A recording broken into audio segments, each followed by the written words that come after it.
Cuando entré al comedor privado en Lakeshore Grill aquella noche de Navidad, lo primero que mi hermana dijo fue que llegaba tarde, pero que aún podía pagar la cuenta. Ella sonrió al decirlo. Mi padre no la corrigió. Mi familia se rió, y ese fue el momento en que supe que la cena a la que me apresuré nunca fue pensada para mí. Fui invitada solo para terminar la transacción. La habitación aún conservaba el calor de la comida que nunca toqué. Platos raspados hasta quedar limpios, copas de vino a medio vaciar, el suave murmullo de conversaciones que habían terminado minutos antes de mi llegada. Me quedé parada allí con mi abrigo de invierno, las manos rígidas por el frío, aún oliendo levemente al antiséptico de la clínica donde había trabajado un turno doble. Ni una sola persona preguntó si estaba cansada. Ni una sola persona dijo que se alegraba de que lo hubiera logrado. Solo me miraron de la manera en que la gente mira a un mesero que trae la cuenta demasiado lento. Caminé hacia la única silla vacía al final de la mesa. Siempre era el mismo asiento para mí, el más cercano a la pared, el que nadie elegía a menos que no tuviera opción. La servilleta a su lado aún estaba cuidadosamente doblada, sin tocar. Incluso eso se sentía intencional, como si la habitación hubiera sido reorganizada lo suficiente para que nadie pudiera ser acusado de olvidarme, aunque olvidarme era exactamente lo que habían hecho. Me senté, dejando que el peso del momento se asentara a mi alrededor. Durante años me había dicho a mí misma que era un descuido, cada vez que llegaba al final y encontraba la comida terminada. Esta noche no había forma de fingir. La risa que murió en el momento en que abrí la puerta contó la verdad más claramente de lo que nadie en esa mesa lo había hecho jamás. Esto no fue un accidente. Esto era un papel que había estado interpretando durante más tiempo de lo que quería admitir. La historia realmente comenzó mucho antes de esa noche en Lakeshore Grill. Comenzó en una pequeña casa color canela en Carrion Drive en Naperville, donde papá, mamá, Vanessa y yo construimos una vida que se veía más estable desde afuera de lo que se sentía por dentro. Vanessa era la mayor, la que mamá solía bromear que salió del útero con un plan. Ya estaba hablando de ser dueña de múltiples negocios cuando estaba en la secundaria. La recuerdo de pie en la cocina una mañana, dibujando diagramas en una servilleta sobre una cadena de centros de bienestar que juró que abriría algún día. Mamá escuchaba con una sonrisa suave. Papá escuchaba con algo más cercano a la esperanza. Yo escuchaba porque eso es lo que siempre hacía. Para cuando estuve en la universidad, Vanessa ya estaba en su segundo intento de lanzar una empresa de consultoría. Lo llamaba un proyecto de pasión, algo que decía le permitiría ayudar a las pequeñas empresas a crecer. No entendía la mitad del lenguaje que usaba en ese entonces, pero hablaba con el tipo de certeza que hace que todos los demás se sientan tontos por hacer preguntas. Cada vez que necesitaba algo lo decía rápidamente, con confianza, como si el mundo simplemente le debiera apoyo mientras construía lo que creía que estaba destinada a construir. Me convertí en la estable, sin siquiera elegirlo. Tomé un trabajo como contadora en una clínica en Aurora después de graduarme y me quedé allí durante años. No era glamuroso, pero era confiable. Era buena con los números. Llegaba temprano, me quedaba hasta tarde, aprendía los cumpleaños de las personas y llevaba el control de los presupuestos de la manera en que otras personas llevan el control de las recetas.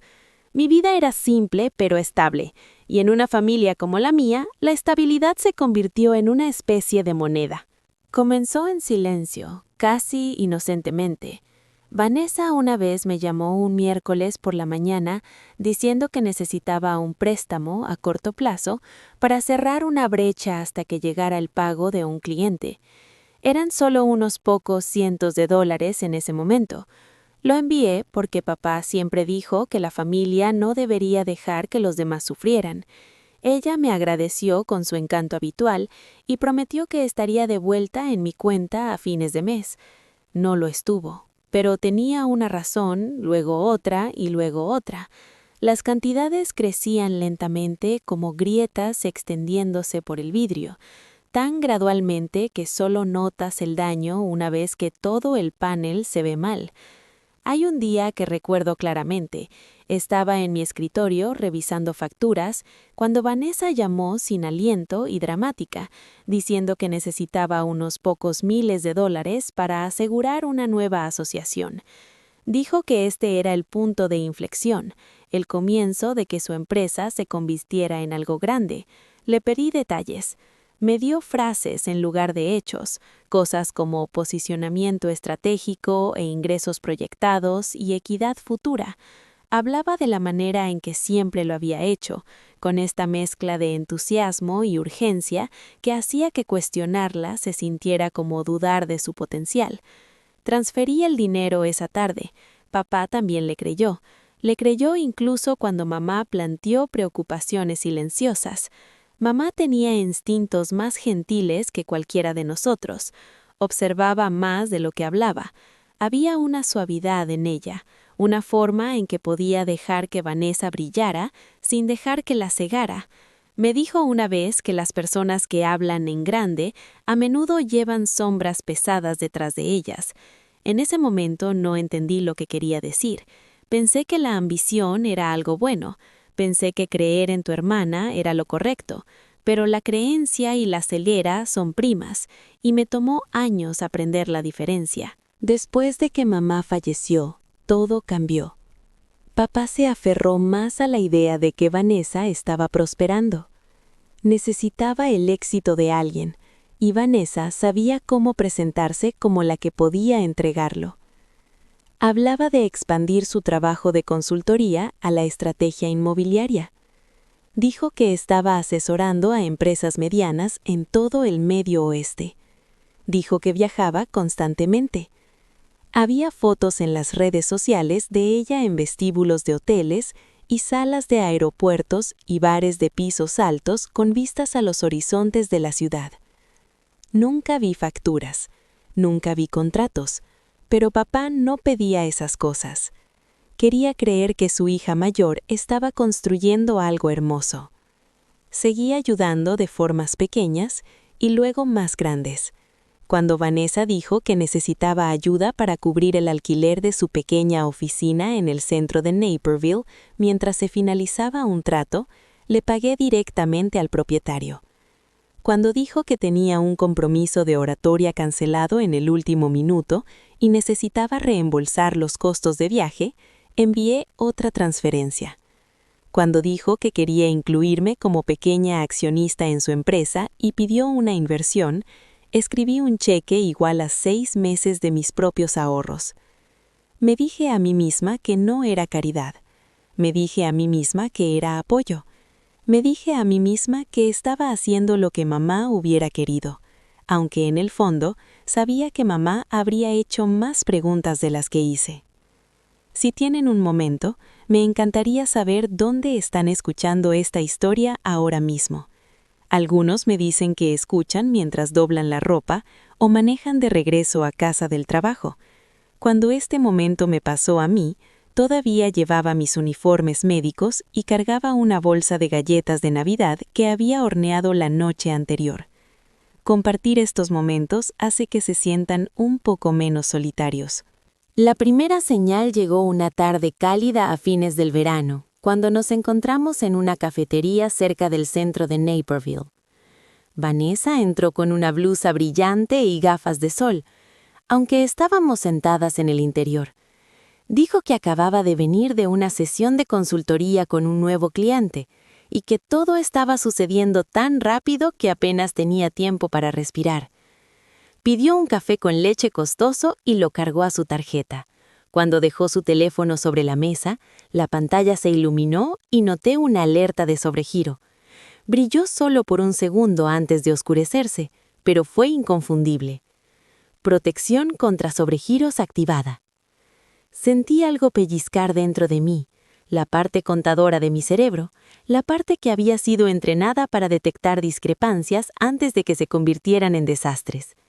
Esperé a que lo mencionara, pero no lo hizo. Se lanzó a una historia sobre un posible trato en Milwaukee. Lanzó frases que sonaban pulidas, pero vagas, igual que todas las demás veces que hablaba de su trabajo. Remarcaje estratégico, aceleración del mercado, vías de ingresos. Asentí, pero mi atención seguía volviendo a ese pequeño símbolo rojo en su teléfono. No era el tipo de cosa que aparecía si alguien estaba prosperando en silencio. Le pregunté cómo iba realmente el negocio. Sonrió demasiado rápido y dijo que todo estaba bien, pero que los clientes a veces pagaban tarde. Luego cambió de tema, preguntando sobre mi trabajo, mis compañeros de trabajo, cualquier cosa que empujara la atención lejos de ella. Siempre había sido capaz de redirigir conversaciones con facilidad, pero ese día sus cambios se sintieron ensayados, casi mecánicos.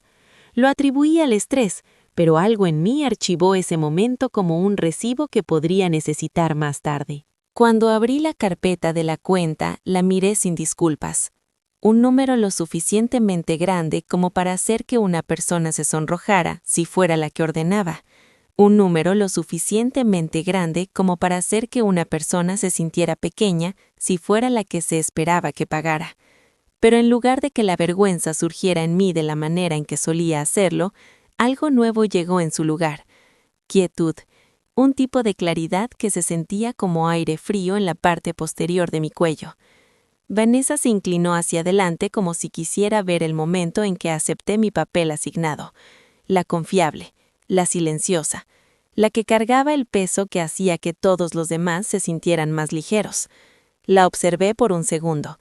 Su sonrisa era confiada, pero su mandíbula estaba tensa. Sus ojos parpadearon con algo que parecía anticipación mezclada con miedo.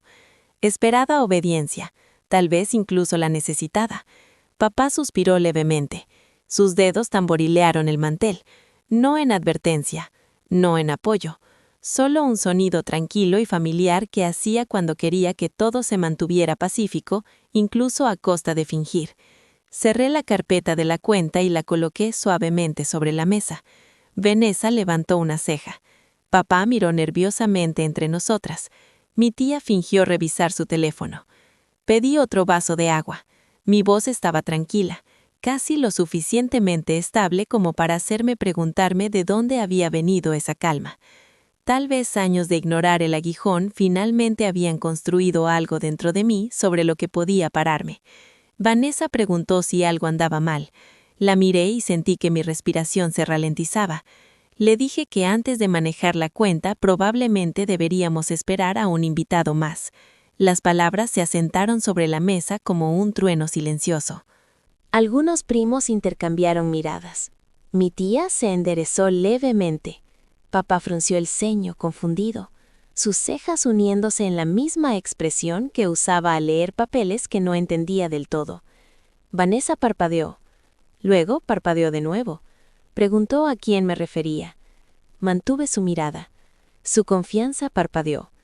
Le dije que pensé que Jessica querría estar incluida, ya que era una parte tan importante del trabajo de consultoría de Vanessa. Solo parecía justo que estuviera aquí para la celebración. El nombre aterrizó como un guijarro arrojado a un estanque congelado. Todo se agrietó. Vanessa se rió, pero salió delgada y temblorosa. Dijo que Jessica estaba ocupada. Dijo que Jessica estaba viajando. Dijo que Jessica llegaba tarde. Dijo que Jessica estaba enferma. Dijo todo excepto la verdad. Sus excusas se acumularon tan rápidamente que tropezó con ellas, cosiéndolas con sonrisas nerviosas. Papá frunció el ceño. Preguntó quién era Jessica, su tono suave pero profundamente confundido. Vanessa se congeló nuevamente, atrapada en el momento más breve de pánico. Se recuperó lo suficientemente rápido como para decir que Jessica era su nueva socia, su mejor conexión, su mayor partidaria, alguien con quien había estado trabajando durante casi un año. La dejé hablar. Cada mentira que agregaba se volvía más pesada, y cuando terminó, asentí una vez, como si reconociera su historia antes de dejarla suavemente sobre la mesa como una carta que no esperaba que tuviera. Le dije que había buscado su empresa de consultoría recientemente. Lo dije con calma, casi cortésmente, como si estuviera mencionando el clima. Dije que había revisado el registro comercial estatal porque tenía curiosidad sobre su crecimiento y quería entender cómo encajaba todo. Dije que la empresa figuraba como disuelta, no activa, cerrada casi un año antes. La habitación cayó en silencio. No era el silencio suave de antes, era denso y rígido, el tipo que hace que tu piel se erice porque todos están escuchando la misma verdad al mismo tiempo. Sentía a mamá a mi alrededor en ese momento, no de una manera mística, no en un sentido dramático, sino en esa tranquilidad familiar de claridad que siempre llevaba. Había estado ausente durante un año, pero algunas verdades tienen sombras largas. Y me di cuenta de que lo que se estaba desarrollando en esa mesa no era el comienzo de la historia, era el punto en que todas las piezas finalmente encajaron. El comienzo había llegado mucho antes, en una habitación de hospital tranquila en Aurora, solo unas semanas antes de que mamá falleciera. No había pensado en ese momento en mucho tiempo.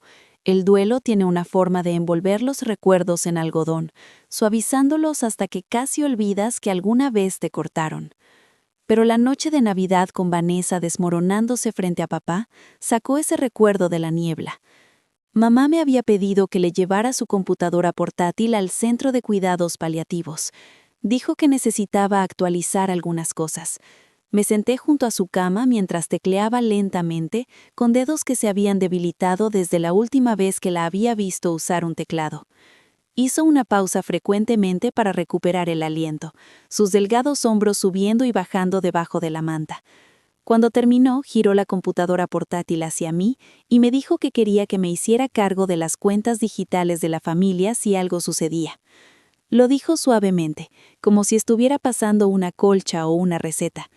En ese entonces pensé que se refería a contraseñas, facturas, registros médicos, las cosas básicas que la gente necesita concluir después de que alguien se va. Escribí todo en un pequeño cuaderno, aunque ella me dijo que ya había guardado todo en una carpeta en la nube etiquetada como familia. Dijo que algún día entendería por qué me dio acceso. 2 semanas después de que falleció, abrí la carpeta en su cuenta en la nube para liquidar servicios públicos y suscripciones de correo electrónico. Fue la primera vez que inicié sesión en algo de ella. Me senté en el borde de mi cama, envuelta en una manta que todavía olía débilmente a su detergente, y hice clic en la lista que había organizado tan cuidadosamente. Plan telefónico, seguro de auto, impuesto sobre la propiedad, historial de hipotecas. Luego una carpeta que simplemente decía notas. Casi no la abro. Pensé que eran listas de compras o recordatorios, pero algo me empujó a hacer clic. Dentro había capturas de pantalla, docenas de ellas. Capturas de pantalla de mensajes de texto de Vanessa a varias personas. Notas que mamá había escrito con su escritura suave y cautelosa. Imágenes de estados de cuenta bancarios que Vanessa le había mostrado. Fechas y marcas de tiempo de 2021 y 2022. Me tomó unos minutos entender lo que estaba viendo. Saqué mi tableta.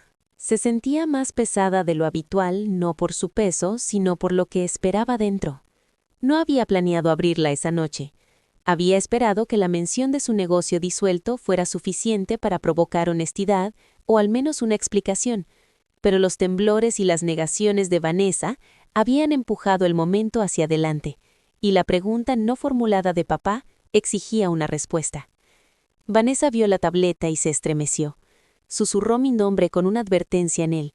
Lo ignoré. Toqué la pantalla, abrí los informes financieros que había reunido durante la semana pasada y coloqué la tableta plana sobre la mesa donde todos pudieran ver. Papá se inclinó más cerca. Mi tía contuvo la respiración. Mis primos se movieron incómodamente, sin saber dónde mirar. Comencé con el número más simple, las cuentas de la empresa para la empresa de consultoría de Vanessa. El saldo era de $712. El último depósito había sido casi un año antes. El último retiro fue un pago automático por una suscripción de sitio web de vanidad. Vanessa hizo un pequeño sonido de asfixia. Afirmó que la cuenta no estaba actualizada. Dijo que estaba usando otra. Dijo que tenía múltiples estructuras financieras, pero su voz temblaba con cada excusa y ninguna de ellas se sostenía bajo los números que brillaban en la pantalla. Pasé a la siguiente página. Sus supuestos gastos comerciales. cargos de gasolina, tiendas de ropa, compras de maquillaje de alta gama, ni un solo pago de proveedor, ni una sola tarifa de software, sin nómina, sin facturas de subcontratistas, nada que se pareciera a la operación de una empresa de consultoría real. Papá parpadeó lentamente, su rostro palideciendo mientras leía línea tras línea. Seguía adelante. Su cuenta personal. La protección contra sobregiro se había activado 9 veces en los últimos 4 meses. El saldo había caído en negativo más a menudo de lo que no. Los pagos a las tarjetas de crédito eran mínimos o se omitían por completo. Un cargo de viaje de un resort en Florida apareció cerca de la parte superior de la lista, seguido de compras de una boutique cara en Chicago. Papá estaba muy quieto, su mano descansando junto a la carpeta de la cuenta, sin tocar. Sus hombros pesados de una manera que lo hacía parecer más pequeño de lo que lo había visto. Las suaves luces de Lakeshore Grill parpadeaban contra los lentes de sus gafas, y por un momento pareció estar mirando a través de todos nosotros, más allá de la cena, más allá del ruido, más allá de las historias a las que se había aferrado durante años. Cuando finalmente levantó la mirada hacia Vanessa, la habitación contuvo la respiración. Dijo su nombre en voz baja. Vanessa. Ella se estremeció al oírlo. No había levantado la voz, no había mostrado ira, pero había algo en la forma en que dijo su nombre que hizo que cada persona en esa mesa se enderezara. No era autoridad, no era decepción, era algo más profundo, algo rompiéndose. Papá preguntó dónde estaba su dinero. Solo eso, 5 palabras, suaves, claras, inevitables. Vanessa parpadeó, su boca abriéndose como si tuviera una docena de respuestas alineadas detrás de sus dientes. Ninguna salió. Cerró la boca de nuevo. Sus ojos se dirigieron hacia mí, luego de regreso a él, luego hacia abajo a sus manos. Tomó una respiración que temblaba en los bordes y dijo que necesitaba que entendiera la naturaleza de los negocios. Dijo que los tratos toman tiempo. Dijo que los inversores a veces tardan meses en confirmar. Su voz se aceleró de nuevo, subiendo, deslizándose, resbalando. Papá la interrumpió suavemente. Eso no es lo que pregunté. Pregunté dónde está mi dinero. Esta vez las palabras no sonaron como una pregunta. Sonaron como la primera vez que un padre ve a su hijo, no como quien esperaba que fueran, sino como quien eligieron ser. La garganta de Vanessa se tensó visiblemente. Dijo que podía recuperarlo, que solo necesitaba un poco más de tiempo, que tenía oportunidades llegando, que todo había estado construyendo hacia algo importante. Papá esperó. Dijo que no había tenido la intención de tomar tanto. Dijo que pensó que podía arreglarlo antes de que alguien se diera cuenta. Dijo que había estado bajo una presión extrema. Dijo que no quería decepcionarlo. Papá esperó. Finalmente se quedó en silencio. La verdad resonó más fuerte en el silencio que cualquier explicación que pudiera haber dado. No hablé. Mantuve mis manos dobladas en mi regazo y observé a papá tratar de procesar las matemáticas imposibles de la traición. Papá se puso de pie lentamente, con esfuerzo, sus movimientos rígidos por la edad y el agotamiento. La servilleta cayó de su regazo al suelo sin que él lo notara. Se apoyó en la mesa por un momento. Papá no era un hombre que gritaba. Nunca lo había sido. Cuando estaba enojado, se volvía silencioso. Cuando estaba herido, se volvía más silencioso. Pero había una diferencia entre el silencio elegido y el silencio forzado por el dolor. Este silencio venía de un lugar tan profundo que lo sentí en mis huesos.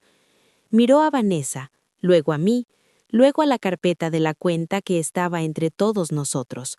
La recogió y la colocó suavemente de nuevo sobre la mesa, como si devolviera algo frágil. Dijo que necesitaba aire. Vanessa se levantó rápidamente, extendiéndose hacia él, pero él retrocedió antes de que pudiera tocarlo. El gesto fue pequeño, casi imperceptible, pero la golpeó más fuerte que cualquier bofetada. Papá le dijo que no quería hablar en este momento. Su voz se quebró. Dijo que necesitaba tiempo. Dijo que había confiado en ella. No dijo más. Luego se dio la vuelta y se alejó de la mesa.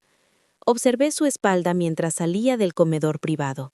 Sus hombros estaban encorvados, viejos de una manera en que nunca los había visto. La puerta se cerró silenciosamente detrás de él. El domingo por la mañana, Vanessa apareció en mi puerta. Tocó suavemente al principio, luego más fuerte. Luego llamó mi nombre. Cuando finalmente abrí la puerta, estaba parada en el porche, envuelta en un abrigo, su rostro pálido y demacrado, rímel manchado, cabello recogido en un moño desordenado. Se veía más pequeña de lo habitual, casi desinflada. Preguntó si podía entrar. Me hice a un lado. Se quedó parada en medio de mi sala de estar, mirando alrededor como si esperara que el espacio la juzgara. Seguía retorciendo la correa de su bolso en sus manos. Por un momento, ninguna de las dos habló. Luego dijo que necesitaba dinero. Cerré los ojos brevemente. Dijo que necesitaba efectivo rápido, que sus cuentas estaban congeladas o sobregiradas, que tenía facturas vencidas, que su propietario estaba amenazando con cargos. Tenía un plan para poner todo en orden, pero necesitaba un puente para llegar allí. Pidió $10,000 por adelantado. Cuando no respondí de inmediato, levantó la barbilla a la defensiva y dijo que se lo debía después de lo que hice. Algo dentro de mí se quedó muy quieto. Le pregunté qué quería decir. Dijo que la humillé. Dijo que la tomé por sorpresa. Dijo que había estado esperando el momento perfecto para exponerla. Dijo que papá la perdonaría si yo no hubiera interferido. Dijo que nada de esto habría sucedido si yo simplemente me hubiera ocupado de mis propios asuntos. Su voz se quebró en la palabra asuntos. Escuché sin interrumpir. No era enojo lo que sentía. Era algo más, como resignación. La realidad de quién era había sido clara la noche en el restaurante, pero ahora era innegable. Ella pensaba que yo era el problema, no sus mentiras, no el dinero, no los años de fingir. Yo. Le dije que no, con calma, claramente, finalmente. Ella se congeló. Le dije que no le daría $10,000. Le dije que no le daría ni $1. Le dije que esto no se trataba de lealtad o castigo o venganza. Se trataba de la verdad. Y la verdad era que había usado a papá. Me había usado a mí. Había usado a cualquiera que pudiera para apoyar una vida que no podía permitirse y nunca construyó. Ella negó con la cabeza vigorosamente. Dijo que podía arreglarlo. Dijo que todos solo necesitaban confiar en ella nuevamente. Suplicó. Luego amenazó. Luego lloró. Me mantuve firme. Le dije que mamá una vez me advirtió que la verdad exige un costo, que mantenerse con ella puede significar estar solo, que a veces protegerte a ti mismo significa perder a alguien que amas. Vanessa se limpió la nariz con su manga. Preguntó si quería perderla, si ese era mi objetivo. Dije que no, pero no me perdería a mí misma para mantenerla. Sus ojos se llenaron de lágrimas nuevamente, pero esta vez eran más duras, más enojadas. Dijo que me arrepentiría de esto. Luego se dio la vuelta y salió, dejando que la puerta se cerrara bruscamente detrás de ella. Me hundí en el sofá con una respiración larga y temblorosa. La casa se sentía insoportablemente silenciosa. El tipo de silencio que viene cuando el hilo final de algo se rompe. Durante las próximas semanas, la división dentro de la familia se hizo más marcada. Algunos parientes llamaron para ver cómo estaba papá y ofrecieron apoyo. Otros susurraron que había ido demasiado lejos. Un primo dijo que Vanessa tenía el corazón roto. Un tío mencionó que ella estaba diciéndole a la gente que la había traicionado por celos. Se difundió rápido. Papá se mantuvo distante de todos excepto de mí, Pasaba la mayoría de los días clasificando documentos, cancelando cuentas antiguas, creando nuevas y negando con la cabeza con una especie de dolor aturdido cuando se topaba con otro retiro que no reconocía. Lo revisaba diariamente. A veces hablaba, a veces se sentaba en silencio. A veces miraba por la ventana al patio cubierto de nieve y preguntaba cómo habían resultado las cosas de esta manera. No tenía respuesta para él. Vanessa dejó de contactarme por completo. Pasaron semanas sin una palabra. Escuché a través del rumor familiar que se había mudado de su apartamento, luego a uno más pequeño, que estaba buscando trabajo temporal, que estaba diciéndole a la gente que papá la había cortado injustamente, que estaba enojada, avergonzada, desesperada. Cada actualización traía un dolor silencioso a mi pecho. Perder a un hermano no es como accionar un interruptor. Es lento, desigual, doloroso de maneras que no puedes anticipar. Pero cada vez que sentía ese dolor, volvía a la verdad. La verdad que mamá había visto, la verdad que había descubierto, la verdad que papá había enfrentado, la verdad que Vanessa todavía se negaba a reconocer. No había solo tomado dinero, había tomado confianza, tiempo, años, estabilidad. Había tomado la versión de sí misma en la que creíamos y la reemplazó con algo frágil y hueco.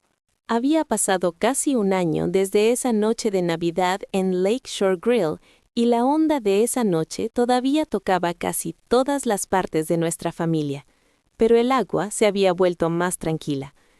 El invierno había llegado nuevamente. La nieve en Naperville era espesa este año, más pesada y más silenciosa que la anterior. Me senté en mi pequeña oficina en casa clasificando algunos documentos fiscales de fin de año para papá, el radiador zumbando suavemente a mi lado. Afuera, los niños del vecindario estaban construyendo muñecos de nieve deformes, sus risas agudas y brillantes contra el aire frío. Se sentía como un mundo diferente del que había vivido 12 meses antes. Papá llamaba más a menudo estos días, a veces para preguntar sobre una factura, a veces solo para decir buenos días. Estaba más firme, más suave. Su voz llevaba más espacio que antes, como si algo finalmente se hubiera desenrollado dentro de él. Había comenzado a asistir a un pequeño grupo comunitario para padres jubilados, el tipo que se reunía para tomar café y compartía historias sobre sus hijos adultos, con partes iguales de orgullo y preocupación. Nunca mencionó a Vanessa allí, al menos no al principio, pero a medida que pasaron los meses, comenzó a decir su nombre nuevamente, no con enojo y no con incredulidad, sino con la tranquila aceptación que viene cuando una herida ya no está cruda.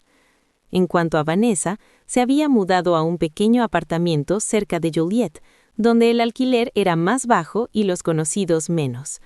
Sabía que estaba trabajando a tiempo parcial para una firma de marketing. Sabía que estaba tratando de reconstruir su vida sin apoyarse en los ahorros de papá o en mi silencio. Sabía que estaba luchando, pero sobreviviendo. Y sabía que había dejado de esperar que alguien arreglara las cosas por ella. No habíamos hablado mucho, algunos mensajes cortos, una tarjeta de cumpleaños que envió por correo que simplemente decía, espero que estés bien. Un solo mensaje de voz que dejó para papá el Día del Padre, que lo hizo sentarse en la cocina y llorar en silencio durante mucho tiempo. No había habido una reconciliación completa, pero tampoco había habido más implosiones. A veces la distancia no significa amargura. A veces la distancia es la única forma en que el amor puede respirar. Una noche a principios de diciembre, estaba ayudando a papá a clasificar los últimos documentos que había estado demasiado abrumado para enfrentar durante la primavera. Se sentó frente a mí en su mesa de comedor, la misma mesa donde él y mamá solían organizar cada día de acción de gracias. Sus gafas estaban colocadas bajas en su nariz mientras leía un resumen de cuenta de jubilación. Cuando terminó, lo dejó y me miró por un momento largo y reflexivo. Dijo que estaba orgulloso de mí. Las palabras llegaron a un lugar profundo. Había pasado la mayor parte de mi vida sin necesitar elogios de él. Había sido la estable, la confiable, la hija que manejaba su propia vida tan silenciosamente que nadie pensó en verificar si necesitaba algo. Pero escucharlo decirlo, después de todo lo que se había roto y todo lo que se había reconstruido en formas pequeñas y desiguales, significó más de lo que esperaba. Una noche de Nochebuena, papá y yo cenamos juntos en su casa. Nada elegante. Sin comedor privado, sin grupo grande. Solo nosotros dos en su mesa de cocina, comiendo pollo asado y puré de papás de la manera en que mamá solía hacerlos. La casa olía débilmente a pino del árbol que había decorado. Música suave sonaba de un viejo altavoz. En un momento extendió la mano a través de la mesa, la apretó suavemente. Dijo que mamá también estaría orgullosa de mí. Mi garganta se apretó. Asentí. A veces las palabras no son necesarias para decir todo. Más tarde esa noche, después de que conduje a casa y me acomodé en mi sofá con una manta alrededor de mis hombros, dejé que el silencio llenara la habitación nuevamente. El aire invernal se filtraba a través de la ventana entreabierta. Los copos de nieve golpeaban suavemente contra el vidrio. Me di cuenta de algo entonces. No todas las historias familiares terminan en reunión. No todas las heridas se cierran con un abrazo o perdón. A veces los finales se ven como reuniones más pequeñas, menos voces, tradiciones más simples. A veces se ven como honestidad y límites y el alivio de ya no cargar un peso que nunca fue tuyo. No gané nada esa noche en Lakeshore Grill. Lo que gané fue claridad, lo que mantuve fui yo misma y lo que reconstruí fue paz. Y eso fue suficiente. Muchas gracias por escuchar mi historia. Si alguna vez te han dicho que eras demasiado o no suficiente para tu propia familia, recuerda esto. El silencio puede ser poder, y la verdad puede ser la venganza más fuerte. Cuéntame en los comentarios qué significa la integridad para ti y desde dónde estás escuchando. No olvides suscribirte para más historias reales como esta.